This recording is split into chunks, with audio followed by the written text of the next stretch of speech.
प्रभु तेरी वाणी जीवन की रोटी, नैनों की ज्योति अंधेरा मिटाती।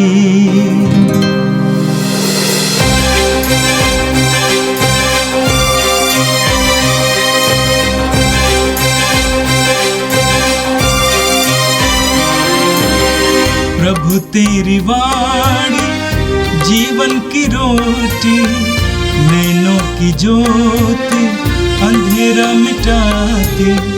प्रभु तेरी वाणी जीवन की रोटी, नैनों की ज्योति अंधेरा मिटाती। वाणी वाणी वाणी वाणी वाणी पवित्र है, शाश्वत है, जीवन का मन्ना है। 20 जनवरी मंगलवार। पहला पाठ शमूएल का पहला ग्रंथ अध्याय 16 पद संख्या 1 से 13 तक। शमूएल ने उसके भाइयों के सामने दाऊद का अभिषेक किया और ईश्वर का आत्मा उस पर छा गया। प्रभु ने शमूएल से कहा, तुम कब तक उस शाऊल के कारण शोक मनाते रहोगे, जिसे मैंने इस्राएल के राजा के रूप में अस्वीकार किया है। तुम सींग में तेल भरकर जाओ, मैं तुम्हें बेतलेहम निवासी यिशै के यहाँ भेजता हूँ, क्योंकि मैंने उसके पुत्रों में से एक को राजा चुना है। शमूएल ने यह उत्तर दिया, मैं कैसे जा सकता हूँ? शाऊल को इसका पता चलेगा तो वह मुझे मार डालेगा। इस पर प्रभु ने कहा, अपने साथ एक कलोर ले जाओ और यह कहो कि मैं प्रभु को बलि चढ़ाने आया हूँ। यज्ञ के लिए यिशै को निमंत्रण दो, मैं बाद में तुम्हें बताऊंगा कि तुम्हें क्या करना है। मैं जिसे तुम्हें दिखाऊंगा उसी का मेरी ओर से अभिषेक करोगे। प्रभु ने जो कहा था शमूएल ने वही किया। जब वह बेतलेहम पहुंचा तो नगर के अधिकारी घबराकर उसके पास दौड़े आए और बोले, कैसे पधारे, कुशल तो है? शमूएल ने कहा, सब कुशल है, मैं प्रभु को बलि चढ़ाने आया हूँ। अपने को शुद्ध करो और मेरे साथ बलि चढ़ाने आओ। उसने यिशै और उसके पुत्रों को शुद्ध किया और उन्हें यज्ञ के लिए निमंत्रण दिया। जब वे आए और शमूएल ने एलीआब को देखा तो वह सोचने लगा कि निश्चय ही यही ईश्वर का अभिषिक्त है। परंतु ईश्वर ने शमूएल से कहा, उसके रूप रंग और लंबे कद का ध्यान ना रखो, मैं उसे नहीं चाहता। प्रभु मनुष्य की तरह विचार नहीं करता। मनुष्य तो बाहरी रूप रंग देखता है, किंतु प्रभु हृदय देखता है। यिशै ने अम्मीनादाब को बुलाकर उसे शमूएल के सामने उपस्थित किया। शमूएल ने कहा, प्रभु ने उसको भी नहीं चुना। इस प्रकार यिशै ने अपने 7 पुत्रों को शमूएल के सामने उपस्थित किया, किंतु शमूएल ने यिशै से कहा, प्रभु ने उनमें से किसी को भी नहीं चुना। उसने यिशै से पूछा, क्या तुम्हारे पुत्र इतने ही हैं? यिशै ने उत्तर दिया, सबसे छोटा यहाँ नहीं है, वह भेड़ें चरा रहा है। तब शमूएल ने यिशै से कहा, उसे बुला भेजो, जब तक वह नहीं आएगा हम भोजन पर नहीं बैठेंगे। इसलिए यिशै ने उसे बुला भेजा। लड़के का रंग गुलाबी, उसकी आंखें सुंदर और उसका शरीर सुडौल था। ईश्वर ने शमूएल से कहा, उठो, इसी को अभिषेक दो, यह वही है। शमूएल ने तेल का सींग हाथ में ले लिया और उसके भाइयों के सामने ही उसका अभिषेक किया। ईश्वर का आत्मा दाऊद पर छा गया और उसी दिन से उसका साथ विद्यमान रहा। शमूएल लौटकर रामा चल दिया। यह प्रभु की वाणी है। संत मार्कुस के अनुसार पवित्र सुसमाचार अध्याय 2 वाक्य संख्या 23 से लेकर 28 तक। यीशु किसी विश्राम के दिन गेहूं के खेतों से होकर जा रहे थे। उनके शिष्य राह चलते बालें तोड़ने लगे। फरीसियों ने यीशु से कहा, देखिए, जो काम विश्राम के दिन मना है, वे वही क्यों कर रहे हैं? यीशु ने उन्हें उत्तर दिया, क्या तुम लोगों ने कभी यह नहीं पढ़ा कि जब दाऊद और उसके साथी भूखे थे और खाने को उनके पास कुछ नहीं था, तो दाऊद ने क्या किया था? उसने महायाजक अबियाथर के समय ईश मंदिर में प्रवेश कर भेंट की रोटियों को खाया और अपने साथियों को भी खिलाया। याजकों को छोड़ किसी और को उन्हें खाने की आज्ञा तो नहीं थी। यीशु ने उनसे कहा, विश्राम दिवस मनुष्य के लिए बना है, ना कि मनुष्य विश्राम दिवस के लिए। इसलिए मानव पुत्र विश्राम दिवस का भी स्वामी है। यह प्रभु का पवित्र सुसमाचार है। ख्रिस्त प्रभु की जय। यीशु में मेरे प्रिय भाई और बहनों, आज का पहला पाठ सामुएल के पहले ग्रंथ अध्याय 16 से लिया गया है। आज के पहले पाठ के द्वारा यह स्पष्ट हो जाता है कि ईश्वर की योजना मनुष्य की योजना से भिन्न होती है।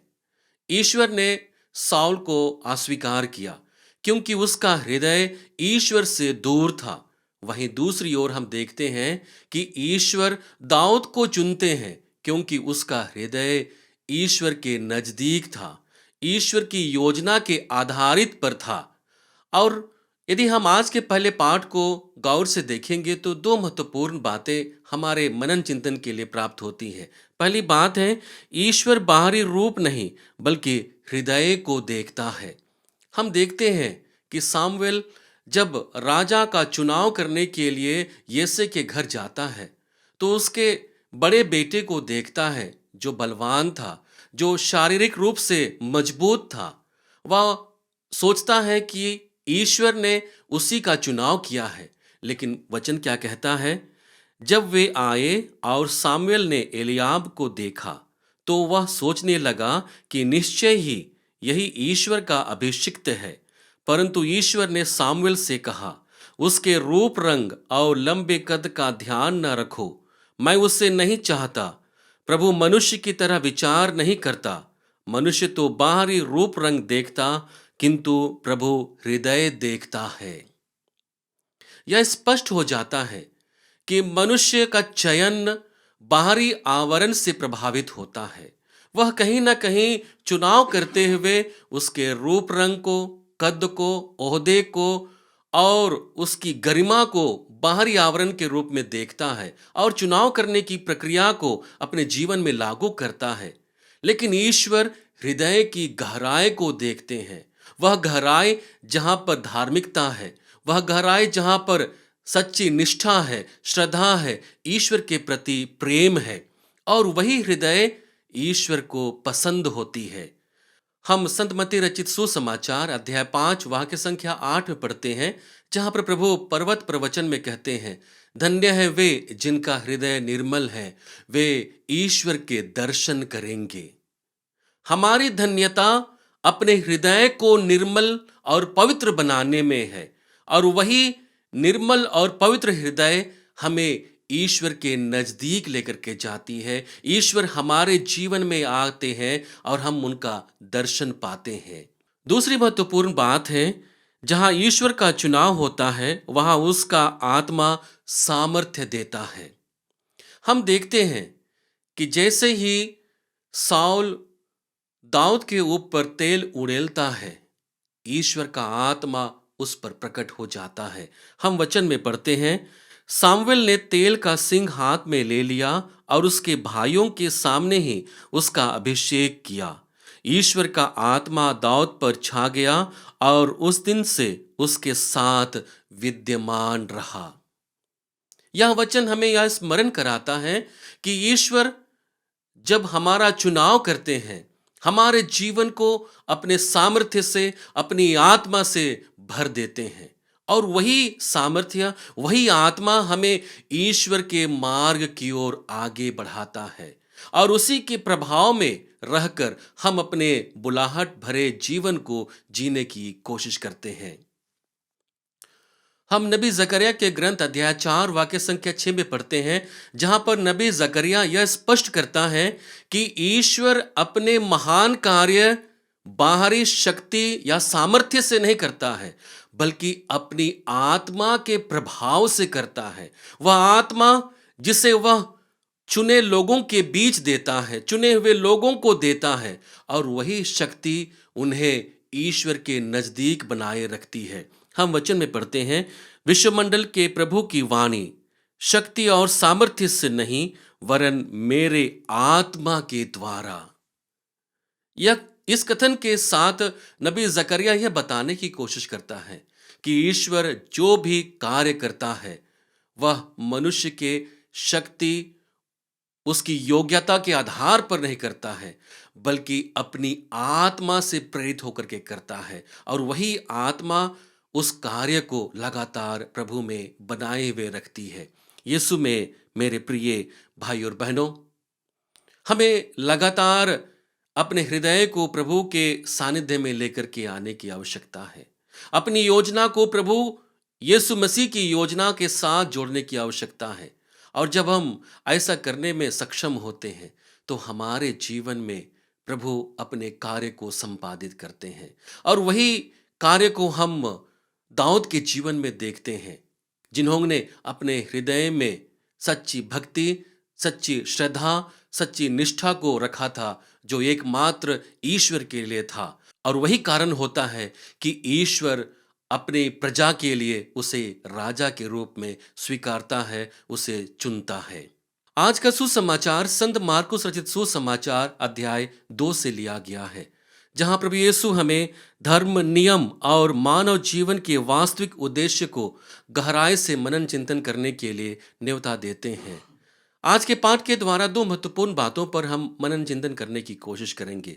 पहली बात है, ईश्वरीय आज्ञाएं मानव कल्याण के लिए होती हैं। हम वचन में पढ़ते हैं, यीशु किसी विश्राम के दिन गेहूं के खेतों से होकर जा रहे थे। उनके शिष्य राह चलते बालें तोड़ने लगे। फरीसियों ने यीशु से कहा, देखिए, जो काम विश्राम के दिन मना है वे वही क्यों कर रहे हैं? एक महत्वपूर्ण सवाल फरीसी लोग यीशु के सामने रखते हैं, क्योंकि इस्राएलियों के लिए विश्राम दिवस बहुत ही महत्वपूर्ण दिवस था, और उस दिवस पर वे कोई भी कार्य को नहीं करते थे। हर एक छोटे कार्य को वे करना नहीं चाहते थे, क्योंकि उनके नियम के आधार पर उन्हें कोई भी कार्य नहीं करना है। और चूंकि यीशु के शिष्य लोग बालें तोड़कर उनमें से अन्न निकाल कर खा रहे थे, तब फरीसियों ने यीशु को कहा कि ऐसा क्यों कर रहे हैं।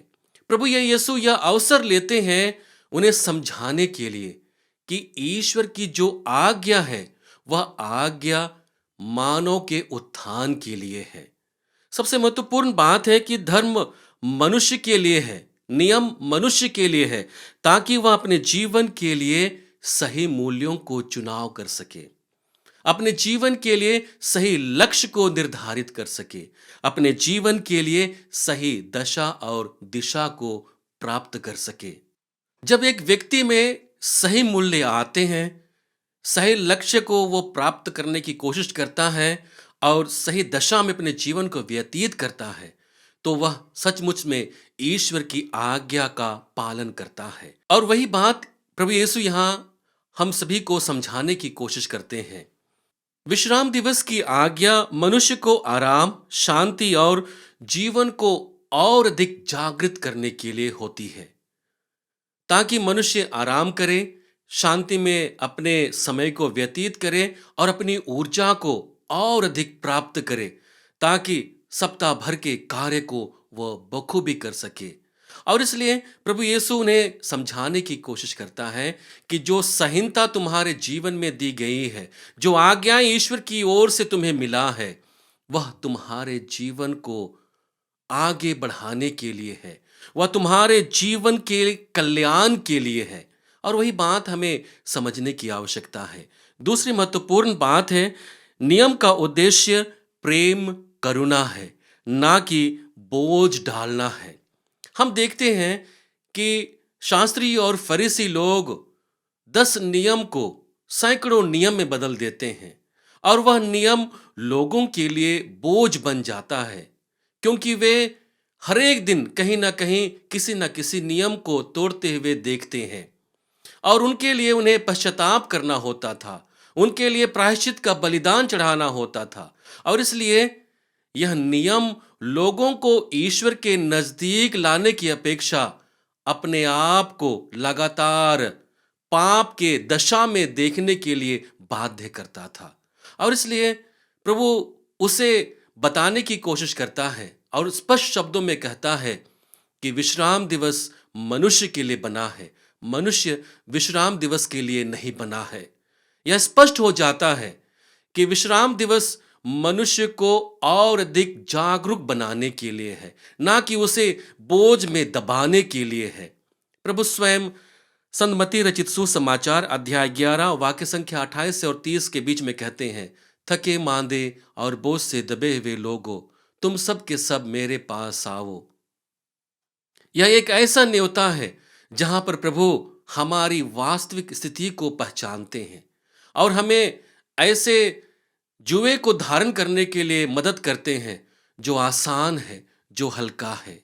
यीशु में मेरे प्रिय भाई और बहनों, हमारी क्रिस्तीय बुलाहट लगातार प्रभु के कल्याणपूर्ण कार्य को अपने जीवन में निर्वाह करने के लिए मिली है और उस कार्य को करते हुए बहुत बार हम बाहरी आवरण के प्रभाव में रहते हैं।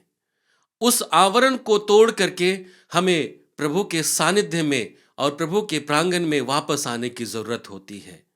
और जब हम अपने आप के जीवन को प्रभु के प्रांगण में लाते हैं, हम प्रभु के अनुग्रह से परिपूर्ण होते हैं और वही अनुग्रह हमारे क्रिस्तीय बुलाहट को मजबूती प्रदान करती है। आइए प्रभु से प्रार्थना करें कि हम प्रभु के सानिध्य में रहते हुए अपने आप के जीवन में प्रभु की महिमा को प्रकट करने की योग्य बन जाएं। हे सर्वशक्तिमान पिता परमेश्वर, हम धन्यवाद देते हैं पिता तुझसे मिले हुए हर एक वरदानों के लिए। विशेष रूप से प्रभु हमारे जीवन में महत्वपूर्ण कार्य को तू करता है। हमारे विश्वास के द्वारा तू अपने कार्य को हमारे जीवन में संपादित करता है।